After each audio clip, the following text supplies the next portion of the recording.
In this video, I'll guide you through how to connect bank feeds in Xero. By the end, you'll have your bank account securely linked so that your transactions flow in automatically, saving you time on manual data entry and helping keep your books accurate and up to date. Let's start right at the beginning. Open your web browser and go to Xero's official website by typing in xero.com. Make sure you're on the genuine site, especially if you're accessing it from a search engine, to keep your financial information safe. Once you're there, log into your Xero account using your usual credentials. If you have access to multiple organizations, choose the correct business from the organization menu so you don't accidentally connect the wrong bank account. After you're logged in and on the main dashboard, look towards the top of the screen for the main menu. Today, I'll show you how to use that menu to reach your bank settings. Find the option labeled Accounting in that top navigation bar. This is where Xero keeps most of your financial and reporting tools. Hover over or click on Accounting, depending on how your screen is laid out. A drop-down menu should appear with several choices related to your accounts and reports. From that drop-down, you'll see an option called Bank Accounts. Click on Bank Accounts to open the page where all of your existing bank and credit card accounts in Xero are listed. If you already have accounts set up, you'll see them displayed here with their names and current balances.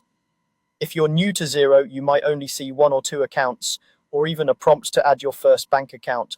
On the bank accounts page, find the specific bank account that you want to connect to a live bank feed. This is usually the account you've already created in Xero to match your real-world bank account.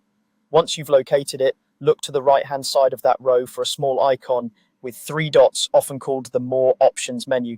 I'll show you the easiest way to use this menu to access the bank feed settings. Click on those three dots to open a list of extra actions you can take for that bank account.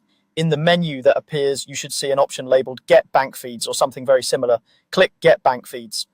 This tells Xero that you want to connect this particular Xero bank account to your actual bank so that transaction data can be imported automatically on a regular basis. If you don't see the option, double check that the account type is correct and that bank feeds are available for your bank in your region.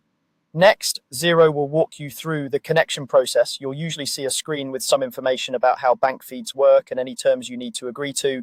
I'm going to walk you through how to move past this point. Click Continue to proceed. Xero will now redirect you to a secure login page for your bank or open a secure window where you can select your bank and sign in.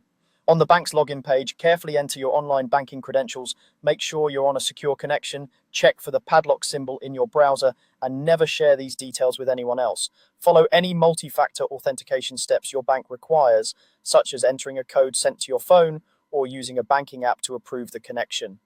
Once you're logged in, select the specific account or accounts you want to connect to Xero, confirm the permissions, and complete the process. After a moment, you'll be taken back to Xero, where your bank feeds will now be active. From here on, your transactions will automatically flow into Xero, ready for you to reconcile and keep your books accurate with far less manual work.